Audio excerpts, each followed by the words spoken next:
Hello students, this video is about mutual induction, mutual inductance or coefficient of mutual induction. In the previous video, we will discuss about self-induction and what is the phenomena behind self-induction. So students, self-induction का मतलब होता है एक coil के अंदर ही induced EMF का generate होना due to the AC source. लेकिन म्यूचुअल इंडक्शन का मतलब है अगर हमारे पास दो कॉइल हैं, due to this AC source there is a current in this coil, due to which there is a magnetic field around the coil and इस neighboring coil के अंदर इस magnetic field की presence की वजह से ही करंट का जनरेट होना, करंट का इंड्यूस होना, ड्यू टू विच अगर कोई अप्लायंस इस कॉइल के साथ अटैच है तो उसका वर्क करना, लाइक अगर बल्ब अटैच है तो बल्ब का ग्लो करना। This coil In this coil, the bulb glows only because of mutual induction. So अगर हम इसको explain करना चाहें in words, so mutual induction is a property of two coil. ये दो coils की property है, by virtue of which a coil oppose any change in the strength of the current. एक coil oppose करती है क्योंकि हमें पता है लेंजेस लॉ के अकॉर्डिंग जो करंट की डायरेक्शन होगी वो अपोजिट होगी म्यूचुअल इंड्यूस्ड ईएमएफ के, and any change in the strength of current flowing through the neighboring coil by producing an induced EMF in it. So this is the definition of mutual induction. and जैसे कि इस coil के अंदर अगर IP current flow कर रहा है P1 P2 coil के अंदर at any instant of time, and we know that flux is denoted by phi s, and phi s is a magnetic flux link with S1 S2 coil. सो हम कह सकते हैं कि flux is directly proportional to current, क्योंकि flux होगा तभी current होगा। अगर किसी कॉइल के ऊपर magnetic field lines perpendicularly fall कर रही हैं, there is a magnetic flux, और उसी मैग्नेटिक फ्लक्स की वजह से करंट, इंड्यूस्ड करंट प्रोड्यूस होता है, जिसको हम एडी करंट भी बोलते हैं। और लेकिन वो एडी करंट मेटल के केस में होगा। यहाँ पे हम बात कर रहे हैं कॉइल की, तो हम बात करते हैं सिर्फ इंड्यूस्ड करंट की। इंड्यूस्ड करंट जनरेट होगा तो जितना ज़्यादा फ्लक्स होगा उतना ही ज़्यादा करंट होगा। So flux is directly proportional to induced current. And mutual induction की बात कर रहे हैं तो इस प्रोपोर्शनैलिटी कांस्टेंट को हटाने के लिए हम एक कांस्टेंट से इसको रिप्लेस कर देते हैं, that is capital M. and here capital M is called coefficient of mutual induction और mutual induction. if अगर हमारे पास करंट इसके अंदर P1 P2 कॉइल के अंदर यूनिटी हो जाए, मीन्स वन हो जाए, then phi S is equals to M, तो म्यूचुअल इंडक्शन किसके बराबर हो जाएगा? फ्लक्स के बराबर। तो इस डेफिनेशन, इसके लिए अगर हम डिफाइन करना चाहें तो mutual induction of two coil is a magnetic flux linked with one coil unit when unit current flows through the neighboring coil. कब? जब करंट कितना होगा? यूनिट करंट फ्लो करेगा उसकी नेबरिंग कॉइल में, तब म्यूचुअल इंडक्शन हमारा फ्लक्स के बराबर होगा। And according to Faraday law, Faraday second law क्या कहता है कि flux induced EMF is equals to minus of d phi by D t. So हम फ्लक्स की वैल्यू अगर इसमें पुट करते हैं तो we have minus M d I P by D t. So अगर rate of change of current अगर हमारे पास यूनिटी हो जाए तो अभी हमने प्रूव किया था m is equals to phi के बराबर। कब? जब i इज इक्वल्स टू हमारे पास 1 था। लेकिन अब यहाँ पे I P by D P by D I by D T अगर 1 हो जाए, then induced E M F is equals to 1, उसका मोड, बिकॉज यहाँ नेगेटिव साइन है, अगर मोड का यूज़ करेंगे हम तो वो पॉजिटिव में कन्वर्ट हो जाएगा। So we can say that कि mutual induction of two coil in the induced EMF produced in the coil when time rate of change of current in the neighbouring coil is unity. Mutual induction तभी induced EMF के बराबर होगा जब time rate of change of current neighbouring coil के अंदर unity means 1 होगा, 1 ampere होगा। अगर एसआई यूनिट की बात करें तो सेल्फ इंडक्शन की तरह म्यूचुअल इंडक्शन की भी एसआई यूनिट हेनरी है, इसको कैपिटल एच से डिनोट करते हैं। And we know that phi is equals to M I, so mutual induction is also is equals to phi by I. And 1 henry is equals to जो flux की SI unit होती है that is weber, current की जो SI unit होती है that is ampere. So 1 henry is equals to 1 weber per ampere. And induced EMF is equals to minus m dip by dt. So induced EMF की जो SI unit होती है that is volt, mutual induction की होती है henry, and current per unit time that is ampere per second. So we write it as 1 m is equals to 1 volt. यहाँ से हम म्यूचुअल इंडक्शन को m कैपिटल लिखा है, तो 1 volt is equals to m 1 ampere per second. इसको इसके नीचे लिख लेंगे हम, तो 1 mutual is equals to mutual induction is equals to 1 volt upon में एम्पियर पर सेकेंड. तो हम कह सकते हैं म्यूचुअल इंडक्शन जिसकी एसआई यूनिट है henry, 1 henry is equals to 1 ohm second.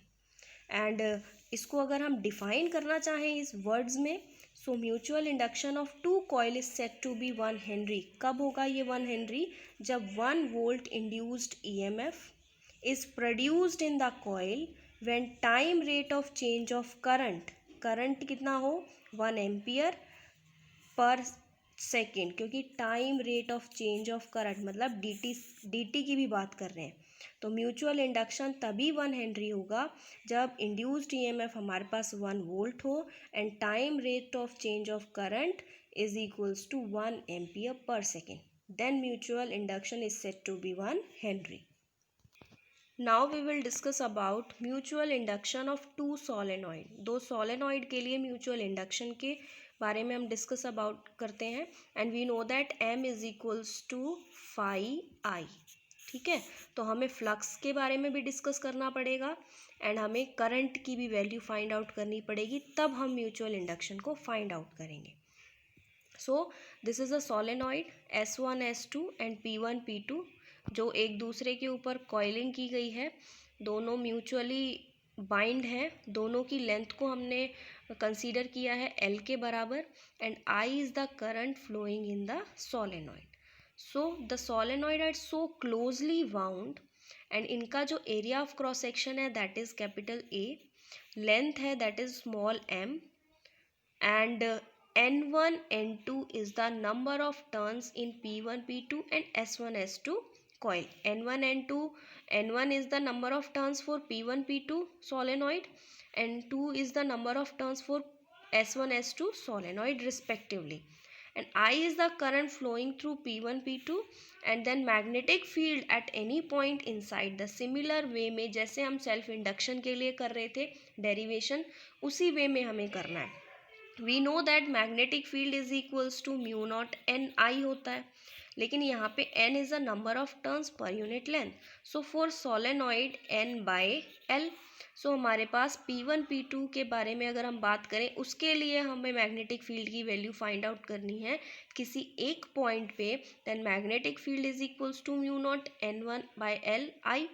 And magnetic flux हमें पता है, मैग्नेटिक फ्लक्स का जो फॉर्मूला होता है that is BA cos theta.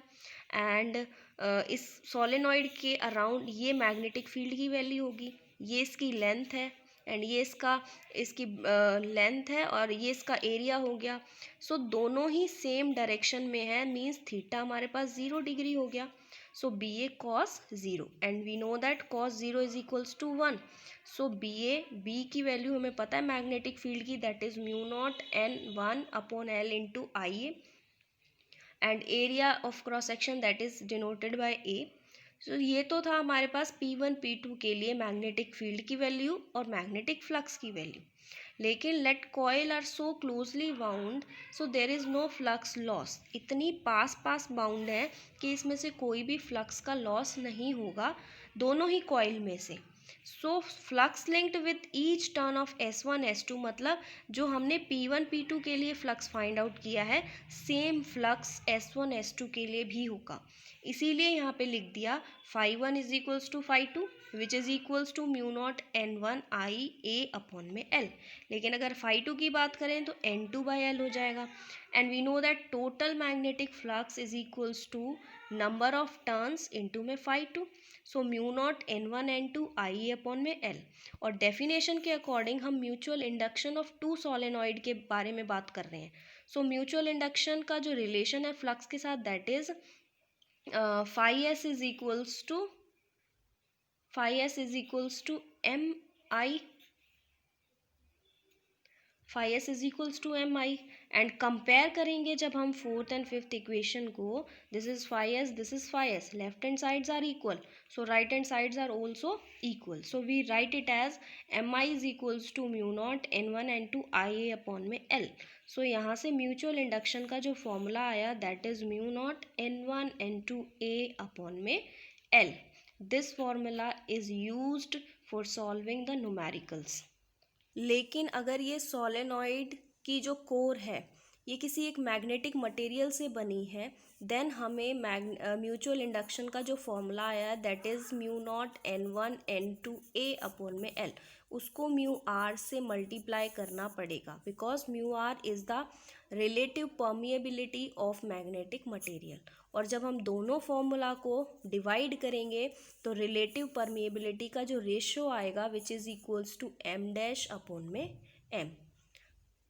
सो यहाँ से हम ये चीज़ ऑब्जर्व कर सकते हैं कि if solenoid P1 P2 and S1 S2 are different cross section area के होते हैं, then inner coil is chosen and length of larger solenoid is to be consider. तो अंदर की कॉइल को हमें चूज़ करना पड़ेगा और लार्जर कॉइल की लेंथ को हम कंसीडर करके चलेंगे.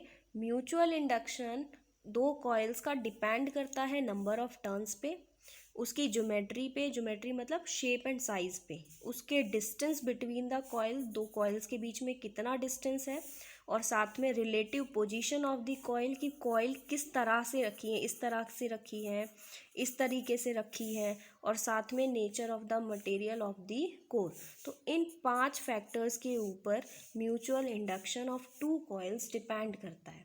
तो यहाँ से एक छोटा सा फिनोमिना निकल के आता है that is coefficient of coupling. Coefficient of coupling is for 2 coils is self induction और inductance L1 and L2 and mutual inductance M is given by, मतलब किस तरीके से वो कपल है, इस तरीके से कपल है या उनकी कपलिंग इस तरीके से हो रही है. जो उनकी कपलिंग का कोफिशिएंट है उसको हम डिनोट करते हैं K से, which is equals to mutual induction upon में रूट में self induction L1 and N2. So coefficient of coupling of 2 coils gives a measure of manner in which the 2 coils are coupled together. एक तरीका देती हैं कि किस तरीके से दो coils कपल हैं एक दूसरे के साथ.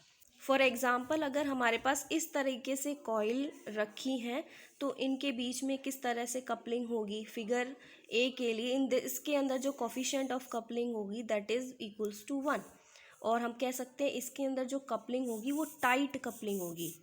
और इस तरीके से अगर दो कॉइल रखी हैं तो coefficient of coupling K is equals to 0, means इसमें जो कपलिंग होगी वो बहुत ही लाइट, क्योंकि यहाँ ऐसे मैग्नेटिक फील्ड, इस तरीके से मैग्नेटिक फील्ड होगा, दोनों के बीच में कोफिशिएंट ऑफ कपलिंग बहुत ही लाइट होगी. जनरली जो ये K की वैल्यू होती है वो 0 से 1 के बीच में ही लाई करती है. So coefficient of coupling gives the idea how the 2 coils couple with each other, and which is equals to K is equals to M upon में root L1 L2. This formula is also used for numerical purpose.